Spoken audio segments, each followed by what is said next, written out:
يا نبي السلام عليك يا رسول سلام عليك. Bismillahirrahmanirrahim. Assalamualaikum warahmatullahi wabarakatuh. Allahumma shalli wa sallim wa barik wa azim ala habibina wa syafina wa qurrata ayunina sayyidina Muhammad wa ala ali sayyidina Muhammad. Siapa yang kenal Nabi Daud? Kenal kagak Nabi Daud? Kenal. Kenalan di mana? Nabi Daud ini punya anak namanya Nabi Daud. Nabi Daud ini keturunan Nabi Adam. Jadi Allah memperlihatkan orang-orang keturunan Adam, orang-orang tertentu ada suatu yang bercahaya betul lah. Adam bertanya, ya Allah, ini siapa kok bercahaya benar? Itulah keturunanmu Daud. Sudah aku tetapkan umurnya 40 tahun. Nabi Adam bilang, ya Allah, umurnya kok pendek banget 40 tahun. Kasihan juga. Saya sumbanglah umur saya 50 tahun untuk Daud. Allah bilang, itu urusanmu. Lalu ketika Nabi Adam di akhir-akhir hayatnya, kira-kira sekitar 50 tahun lagi, malaikat datang. Mau ngapain kemari? Gitulah bahasa kita. Bahasa kita begitulah kira-kira, bahasa Betawi ini mah. Mau ngapain kemari? Kira-kira begitu. Namanya juga Israiliyat. Wahai Adam, sekarang batas umurmu. Engkau harus menghadap Allah, harus meninggal, harus mati. Dia bilang, kalian ngapain? Kecepetan, masih lama saya, 50 tahun lagi. Apa dia bilang sama malaikat? Engkau lupakah dulu umurmu engkau udah berikan kepada keturunanmu Daud. Nah, jadi Nabi Adam umurnya didiskon. Itu Israiliyat. Rasulullah bersabda, kalau Rasul, kalau ada Israiliyat boleh percaya, boleh enggak. Boleh, jangan didustakan dan jangan dibenarkan. Bukan boleh percaya, boleh enggak, maaf. Jangan didustakan dan jangan dibenarkan. Ya biasa aja. Tapi yang namanya hikmah, kalau hikmah itu datang dari manapun, berkali-kali saya bilang, kita ambil. Karena hikmah adalah barang yang hilang. Jadi bagian daripada keturunan beliau adalah Nabi Yakub. Nabi Yakub ini punya anak namanya Yusuf. Nah, suatu hari Nabi Yakub ini kan punya anak dari istri yang lain, yaitu kalau nggak salah Isna Asar 12. Pang pajarot min kusnata asrota ainan, maka memancarlah dari batu itu 12 mata air. Makanya Bani Israel itu ada 12 suku karena dari anak-anak Nabi Daud yang 12 jumlahnya. Jadi isnata asrota ainan, 12 mata air. Yang satu ibu, satu bapak, yaitu dengan Yusuf adalah Benyamin. Ben anak laki-laki, Amin terakhir. Benyamin anak laki-laki terakhir. Asal nama Benyamin mesti anak laki-laki terakhir. Kalau orang Israel, bukan orang kita. Jadi suatu hari Nabi Yakub makan bersama Nabi Yusuf. Makan apa? Daging sapi. Kan daging sapi. Nah, sebelahnya itu tetangganya rupanya udah beberapa hari nggak makan. Nabi Yakub makan aja nggak tahu dia. Namanya juga orang nggak tahu. Allah menegurnya dan memisahkannya Yakub dengan Yusuf, sehingga Nabi Yakub menjadi buta matanya. Walaupun setelah itu sungguhnya saya mencium bau Yusuf, sehingga matanya alhamdulillah dengan izin Allah bisa terang lagi setelah beberapa tahun, bisa ngelihat lagi karena berkat rahmat Allah melalui mujizat Nabi Yusuf. Nah begitulah kira-kira. Cuma yang mau saya bilang ini Yakub makan bareng Yusuf. Kita nggak tahu kan, sebelahnya ada tetangganya yang kelapar belum makan berapa hari. Yakub mana tahu. Yusuf dan Yakub nggak tahu, tapi Allah menegurnya dengan memisahkan Yakub dengan Yusuf, anak dan ayah yang saling menyayangi. Di dalam ayat lain, di dalam Al-Quran disebut di dalam lain, Luqman selalu berkata, Luqman itu siapa? Luqman itu sebenarnya orang bukan Rasul, tapi mungkin Nabi. Namanya zaman sebelum ada Rasulullah, sebelum diutus Rasulullah, namanya Nabi kan banyak itu. Hanya 1-2 Nabi, ribuan Nabi. Nah, Nabi mungkin Luqman juga Nabi, tapi disebut di sini orang soleh Luqman tuh. Luqman selalu menasihati anak-anaknya dengan berkata, ya bunaya, selalu ya bunaya. Nabi-nabi rata-rata menyampaikan kepada anaknya, bapak itu menyampaikan kepada anaknya dengan kalimat ya budaya. Apa itu ya budaya? Wahai anakku sayang. Makanya kita panggil anak, tapi bilang ya bunaya juga. Maksudnya dalam bahasa Indonesia, wahai anakku sayang. Anak sayang sini, begitulah, ayo ngaji. Anak sayang sini, ayo makan dulu. Nanti habis makan ngaji, jangan main HP mulu. Gitulah kira-kira. Wahai anakku sayang, kalau bahasa Arab ya bunaya. Semua nabi-nabi berkata begitu. Salah satunya adalah Luqman orang soleh mengatakan, ya bunaya la tusyrik billah inna syirka la zulmun adzim. Nah, semua berkata begitu. Ya mau saya berkata, suatu hari Luqman disuruh sama kalau nggak salah majikannya. Luqman ini orangnya hitam, pendek dan keluh, lidahnya tuh keluh. Tapi ada surat Luqman, saking mulianya. Coba bayangin orang yang dilihat dari fisiknya ya, biasa-biasa aja, keluh. Kalau ngomong gagap, lalu kalau wajahnya pun kulitnya sangat, ya mungkin dikatakan hitam kalau kita bilang, dan orangnya pendek. Tetapi makanya kalau di Jepang itu orang tiga tinggi kalau mencari suami, tiga tinggi jabatan, tinggi apa namanya postur tubuhnya, dan tinggi gajinya. Begitulah kalau katanya, kata kawan saya yang udah pergi ke Jepang. Saya belum pernah pergi. Kawannya cerita waktu saya lagi ngaji, dia kan pulang dari Jepang, dia juga ikut ngaji di kubur. Habis ngaji ngobrol-ngobrol. Nah itulah dia berkata begitu. Lalu apa yang bisa kita ambil dari sini? Luqman mengatakan, ya bunaya la tusyrik billah, wahai anakku jangan menyekutukan Allah, inna syirka la zulmul adzim. Ya bunaya la tamsi fil ardi maroha. Itu semua ayat Quran.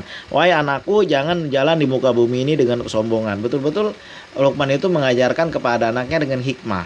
Suatu hari Luqman disuruh sama majikannya, Luqman beli saya barang yang paling berharga, yang paling dari tubuh manusia ini yang paling mulia, yang paling berharga, begitulah, yang paling bernilai tinggi. Dibelilah sama Luqman, bukan dari tubuh manusia, dari organ. Nah, dia beli organ sapi, yaitu apa? Lidah dia beli. Wahai Tuhan, inilah yang paling mulia, yang paling berpengaruh. Apa itu lidah? Lalu Luqman, sekarang kau beli yang paling berbahaya, yang paling terhina, paling kalau ada dia ngeri. Nah, dibelilah sama dia lidah juga, lidah sapi juga. Kenapa yang paling berpengaruh, yang paling baik itu lidah, lalu kau beli lagi yang paling berbahaya itu juga lidah? Ya Tuhan, kalau misalnya lidah tidak dijaga, dia bagaikan pedang, lebih tajam daripada pedang. Wa qadiyur jari sayfi burun wala burun limazaru halisan. Apabila pedang melukai tubuh kita, mungkin masih ada juga harapan sembuh. Tapi kalau lidah udah melukai hati, obat kemana hendak dicari? Orang masih ingat-ingat itu. Dulu dia nyakitin gua, dulu dia menghina gua, mentang-mentang gua nggak punya. Sekarang gua udah jadi sultan, gua balas lu. Begitulah kalau orang bilang, kan sebutnya apa? Lidah itu berbahaya. Nah, biasanya kita juga begitu kan, kurang menjaga lidah kita. Suatu hari saya diceritakan sama kawan, dia berkhutbah, saya suatu hari, katanya nih, kata beliau nih, suatu hari saya ketemu dengan seorang dosen. Sama-sama dosen orangnya. Apa kabar Pak? Tentu dia yang muda negur yang tuaan. Apa kabar Pak? Sehat? Dia bilangnya. Kalau nggak sehat ngapain saya ada di sini? Dia bilangnya. Itu orangnya menjawabnya dengan arogan. Banyak kan juga kita begitu. Nah, dulu saya kalau ditanya sama orang, saya berusaha untuk menjawab sejujur mungkin. Dan ternyata jujur itu juga belum tentu betul. Saya ditanya sama orang, dari mana Saleh? Saya bilang dari belanja di pasar. Dari mana Saleh? Dari pergi ATM nih ngambil uang. Saya berkata begitu, ternyata itu melukai hati orang. Melukai siapa? Orang-orang yang gak punya duit. Saleh, dari mana? Bilang mau lebaran tinggal 3 hari. Nih tadi dari bank ngambil uang. Di sini saking banyak yang ngambil jadi kosong ATM-nya tuh, kata saya kan. Mau pergi tempat lain, saya jawab sejujur mungkin apa yang memang saya lakukan. Gak mau saya berkata saya lagi di jalan, padahal mandi juga belum. Banyak kan OTW, padahal mah baru bangun tidur. Biasa juga orang begitu. Saya nggak mau seperti itu. Saya selalu berkata, Saleh dari mana? Ya saya bilang saya dari pasar belanja, saya dari ATM. Ternyata itu juga belum tentu bagus. Apa itu? Melukai hati orang. Siapa yang kita lukai? Orang-orang yang nggak punya, orang-orang yang pada hari itu belum makan. Nah, ketika saya semakin tua, semakin berumur, saya berkata kayaknya kalimat ini nggak bagus kalau ditanya orang dari mana Saleh. Makanya kan Abu Nawas kalau ditanya, Abu Nawas ini orang yang aneh. Kalau ditanya Abu Nawas, kamu dari mana? Dari belakang. Mau kemana? Mau ke depan. Dari belakang mau ke depan. Ya benar kan, kita kan kalau jalan dari belakang mau ke depan. Jadi saya pikir apa Abu Nawas ini? Lama-lama ketika saya merasakan benar juga omongan Abu Nawas. Dari mana Abu Nawas? Dari belakang. Mau kemana? Mau ke depan. Dia bilang. Dia nggak bilang jujur-jujur. Kenapa? Takut melukai hati orang. Nah itulah lidah itu nggak betulang, seperti yang saya bilang di atas tadi. Luqman itu memberi 2, yaitu yang paling terbagus lidah, dan yang paling terjelek juga lidah. Lidah kalau kita nggak jaga bisa berbahaya akibatnya. Nah itulah orang bilang ngaji rosok, saya pun juga nggak tahu ngaji rosok itu apa. Yang penting saya pikir rasa juga kita kudu jaga. Itu rasa berbahasa. Kalau berbahasa itu kan ada rasanya. Nah gitu juga kita. Ya kalau masakan Aceh itu masam keeng, asam pedes. Kalau masakan Minang itu pedes. Kalau masakan Jogja tuh Jawa gudeg Jogja manis. Nah, itulah rasa. Itulah kita memainkan bahasa, jangan sampai orang luka gara-gara lidah kita. Dari mana? Oh, barusan belanja nih, orang yang nggak punya duit kan sedih, enak betul dia ya. Nah, dari situ apa akibatnya Bang Saleh? Kalau ditanya, setelah saya membaca-baca berkali-kali, saya pahami betul dalam ta'lim muta'alim, yaitu apa, berkahnya yang kurang. Makanya kita udah berkali-kali saya bilang di atas, kita dilarang, anak-anak pelajar ya khususnya dilarang membeli makanan matang di pasar. Kenapa? Bukan karena makanan yang dilarang, tapi membawanya ini. Ketika kita bawa kan kelihatan semua orang gitu enak banget dia mau bisa belanja, enak banget dia mau bisa jajan. Kita ini sedih, berkahnya yang kurang. Makanya kalau sekarang saya ditanya, Soleh dari mana? Dari belakang Bang. Mau kemana? Mau ke depan. Itulah kadang-kadang seperti apa ya? Seperti Nabi Khidir. Nabi Khidir tiba-tiba Musa berkata, wahai hamba Allah, saya ingin ikut kepadamu untuk belajar. Apa Khidir bilang? Kamu nggak akan sanggup belajar sama saya. Bagaimana nggak akan sabar belajar sama saya? Bagaimana saya mau bersabar kalau nggak dicoba? Saya coba dulu selama 3 hari. Baiklah, kata Khidir. Kurang lebih begitulah. Di dalam surat Al-Kahfi disebutkan ketika Nabi Khidir jalan ke suatu, ayo kita jalanlah. Ketika sampai di dekat pelabuhan, dekat laut, dan ada Nabi Khidir lihat ada perahu itu dibolong-bolongin, dijelek-jelekin sama dia, dibolong-bolongin, ditusuk-tusukin. Musa bertanya, wahai hamba Allah, ini kan perahu punya orang miskin, ngapain dirusakin, kesian dia. Karena saya bilang jangan nanya, kalau nanya berarti engkau nggak sabar. Oh iya maaf saya lupa, nggak apa-apa. Jalan lagi, sampai di tengah perjalanan ada satu anak laki-laki kecil, dilihat sama Khidir, dibunuhlah anak itu. Nabi Musa heran, wahai Khidir, wahai hamba Allah, ngapain anak kecil dibunuh, kan dia nggak punya dosa, kasihan. Karena saya bilang jangan nanya, sekali lagi engkau nanya, inilah hari perpisahan kita, nggak mau lagi. Baiklah kalau gitu. Lalu jalan lagi, dalam surat Al-Kahfi disebutkan, sampailah suatu bangunan itu roboh. Dia minta makan sama masyarakat, tolong masyarakat kami lapar dalam perjalanan. Masyarakat nggak mau. Enak aja, kayak kita juga enak aja, keenakan lo dong. Biasa juga kayak gitu, dia nggak tahu lo juga keenakan. Kenapa? Allah kasih udara gratis, Allah kasih semuanya kenikmatan, sehat badan, kolesterol nggak tinggi, darah nggak tinggi, ginjal berfungsi dengan baik, jantung berfungsi dengan baik. Keenakan lo itu mah bayar. Coba kalau Allah bilang kayak gitu, mau kagak? Kita kan gak berasa begitu tuh. Akhirnya nggak dikasih makan lah sama penduduk situ. Lalu Nabi Khidir berhenti di suatu bangunan itu didiriin, dibagusin lagi. Dia bilang sama Musa, wahai hamba Allah, engkau mendirikan bangunan ini sementara kita nggak dikasih apa-apa sama masyarakat. Engkau harusnya minta dong sama masyarakat supaya kita dikasih makanan. Apa kata Khidir? Inilah perpisahan kita, engkau dengan aku. Aku kasih tahu pertama. Aku kasih tahu semuanya rahasianya. Ketika kita melewati suatu perahu itu saya rusakin karena di depan nanti akan ada raja yang suka gosob. Apa itu gosob? Gosob itu suka ngambil punya orang tanpa izin. Saya paling benci banget yang kayak gitu tuh. Namanya barang ada yang punya, ada yang memiliki izin dulu sama yang punya. Itu baru, jangan main ambil aja, itu nggak ada adab yang kayak gitu. Orang ngomong adab, lu belum ngaji adab, gue udah baca, udah belajar adab dari masih kecil.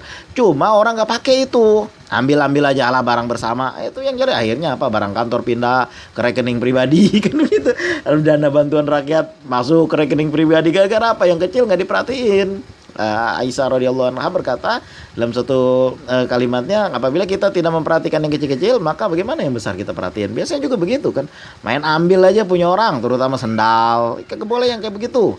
Nanti apa, berkahnya kurang. Kalau di pesantren itu dulu ada waktu saya kecil-kecil tahun 1990 berapa? Tahun 1988, udah lama banget sampai sekarang. Apa ada diskusi tentang masalah gosob. Apa itu gosob? Ngambil sendal orang sesukanya. Itu kalau belum ditaruh di tempatnya lagi, dosanya masih ngalir. Kita nggak pikir dosa-dosa kecil kayak gitu yang akhirnya menghambat doa-doa kita. Makanya saya rusakin ini perahu biar supaya apa? Biar supaya raja nggak ngambil. Perahu jelek, raja mana mau? Oh iya ya. Nah yang kedua, ada anak kecil, itu saya bunuh. Kenapa? Anak ini nanti udah gede jadi penjahat ini. Negeri ini jadi kacau gara-gara dia. Makanya saya bunuh. Mudah-mudahan Allah mengganti dengan anak yang lebih baik. Karena orang tuanya orang soleh. Dia malu-maluin ke depan. Anak itu istilah orang kita apa dibilangnya? Apa istilahnya? Anak ke Prabon, apa ke Belangsak. Nah begitulah, kurang lebih begitulah. Saya lupa itu kalimatnya karena udah lama gak inget-inget. Gara-gara anak, orang tua jadi dipermalukan di mana-mana. Itu saya bunuh makanya dia. Lalu yang ketiga, nih bangunan ini kenapa engkau diriin lagi? Nah, sementara kita nggak dikasih upah. Begini, di bawah bangunan ini ada tersimpan kanjun. Apa itu? Emas, harta tersimpan. Jadi ini punya orang soleh yang anaknya anak yatim. Orang tuanya udah nggak ada, udah meninggal dua-duanya, ini punya anak yatim. Saya bangun supaya nanti terjaga apa yang ada di dalam ini. Karena kita nggak tahu apa yang terjadi ke depan. Sedangkan hamba Allah, ada orang yang dia dikasih tahu oleh Allah di masa-masa depan. Makanya saya selalu berkata, waduh gua kagak mau dah. Kenapa nggak mau, Saleh? Lu kagak ngelihat apa yang gua lihat sih. Makanya gua kagak mau. Nah begitu juga ketika iblis membantu pasukan orang kafir, dia menjadi suatu orang Arab penasehat yang terkenal tuh, siapa saya lupa namanya itu, di Semenanjung Arab. Dia lah yang paling cakep wajahnya katanya waktu itu, yang paling bijak lah. Dia menjadi iblis, menjadi dia. Nah ketika di perang itu, perang Badar itu, ketika mau mulai berperang, iblis lari. Lalu ditanya, "Hei, siapa namanya saya lupa tadi, kenapa engkau lari? Engkau tidak melihat apa yang aku lihat." Karena pasukan malaikat turun, iblis ngelihat, lari dia langsung. Makanya kan kalau mata ayam itu adalah mata yang penglihatannya gelombangnya datar, sedangkan gelombangnya halus, sedangkan mata anjing gelombangnya kasar. Anjing bisa ngelihat setan, makanya kalau tadi kalau malam-malam itu itu ada setan. Tapi kalau ayam bekokok, malam-malam dia melihat malaikat. Nah begitulah yang saya baca dari buku-buku dimensi. Karena dimensi, beberapa bagai macam dimensi itu, dimensi 2, dimensi 3, dimensi 4. Manusia ada dimensi berapa? Dimensi 3, malaikat dimensi 4. Manusia dimensi 2, setan dimensi 3, malaikat dimensi 4. Jadi malaikat bisa ngelihat ke bawah. Nah sedangkan setan nggak bisa ngelihat malaikat. Sedangkan setan bisa ngelihat kita. Malaikat bisa ngelihat semuanya, bisa ngelihat kita dan bisa melihat setan. Itulah berbagi pengetahuan tentang dimensi. Lalu karena itulah Abu Nawas bilang apa? Kalau ditanya, Abu Nawas, kamu mau kemana? Mau ke depan. Dari mana? Dari belakang, dia bilang. Makanya saya juga begitu. Nggak jadi lagi kalau ditanya sama orang, dari mana Saleh? Saya nggak mau bilang dari bank atau dari belanja. Saya nggak mau, karena takut menyakitkan orang. Akibatnya apa? Siapa yang sakit? Orang-orang yang siapa yang merasa luka hatinya tegores, siapa? Orang-orang yang nggak punya, yang ada di sekitar kita. Makanya saya enak banget, paling males kalau saya naro-naro makanan, kecuali kepepet banget dijamu sama orang, iyalah baru saya taruh situ. Kalau nggak, saya nggak mau. Nah, dan juga untuk kepentingan kuliner, misalnya wisata itu pun dikit banget saya usahakan untuk menaruh pemandangan alam, yang selain daripada makanan. Kenapa? Saya khawatir menyakitkan orang. Enaknya Abang Saleh mah makan-makan, belanja-belanja, saya nggak mau. Kenapa? Saya khawatir nanti menyakitkan orang yang melihat, orang yang nggak punya tuh, karena saya juga udah ngerasain. Makanya apa yang saya bilang, Abu Nawas itu bilang kalau ditanya, Abu Nawas dari mana? Dari belakang. Mau kemana? Mau ke depan. Ternyata pandangan dia itu lebih tajam daripada kita. Dia tahu apa yang belum kita tahu. Bagaimana Khidir tahu apa yang kita nggak tahu. Karena ada hamba-hamba Allah yang saking dekatnya kepada Allah, banyak dia membaca salawat, ada dibuka tirai-tirai gaib yang sama mata orang sembarangan gak kelihatan, tapi dengan mata dia bisa kelihatan. Sebagaimana dulu saya pernah dengar, itu seorang ulama, gak usah saya sebut namanya, beliau pernah melihat orang yang suka makan riba, itu mayatnya kebakar. Padahal dia lihat orang gak apa-apa, tapi ketika dikapani dia melihat terbakar. Nah begitulah sesuatu yang disebut ilmu sir, ilmu yang gak bisa diturunkan sama dia anugerah Allah kepada orang itu. Nah begitulah. Maka dari itu kita jaga ucapan kita jaga perbuatan kita, jangan sampai menyakitkan orang lain. Gara-gara ucapan kita, gara-gara perbuatan kita, orang menjadi luka hatinya. Kita mana tahu, kita nggak sengaja kan. Nah itu kayak itulah, jangan kita perbuat seperti itu. Sikum wa nafsi bitaqwallah, pengalaman yang pernah saya rasakan, pernah saya dengar, dan pernah saya baca, saya sampaikan di sini. Mudah-mudahan kita bisa menjaga lidah kita bisa menjaga perasaan orang lain juga. Jangan sampai kita borong sementara orang lain ngeliat, kan kagak enak. Makanya kalau saya belanja apa saya buat, Bang, kata saya kan, Kak, tolong masukin ke plastik yang kotor, yang udah jelek. Atau saya bawa tempat sendiri dari rumah, yang tempat itu nggak diperkirakan sama orang sebagai belanjaan. Kayak barang-barang jelek gitu, saya simpan di situ. Kenapa? Ya terpaksa harus dibawa kan kalau belanja. Kalau nggak nanti paling Saleh paling bawa apa itu, karung, dia bilang ya kan. Nah itulah. Apa tuh Saleh? Enggak Bang, nah, jangan saya bilang, Pak Saleh belanja, saya nggak kayak gitu. Kenapa? Takut menyakitkan orang lain. Akibatnya apa? Berkahnya yang nggak ada sama saya. Apa dasarnya? Saya membaca dari kitab Ta'limut Ta'lim. Jangan dari ketika anak-anak pelajar disarankan untuk tidak memakan makanan pasar, ternyata bukan masalah makanannya tapi membawanya, mungkin berkahnya yang kurang di situ. Dilihat sama orang susah, kasihan, enak aja mau belanja kan, enak di YouTube-nya tuh jalan-jalan, enak di YouTube-nya tuh makan-makan restoran, pagi makan, sore tiada. Kalau orang miskin, orang kaya, pagi jalan-jalan, sore makan-makan. Aja kan ngelihat kasihan. Maka dari itu Bener ulama-ulama itu kayak Abu Nawas. Abu Nawas dari mana? Dari belakang. Mau kemana? Mau ke depan. Itu orang-orang aneh dibilang. Tapi dia menjaga perasaan orang. Wasikum nafsi bitaqullah. Dan sampai lidah kita melukai orang, akibatnya berdampak sama kita. Ya terserah lah, duit-duit gua. Iya, duit-duit lu. Tapi kan perasaan orang kudu dijaga.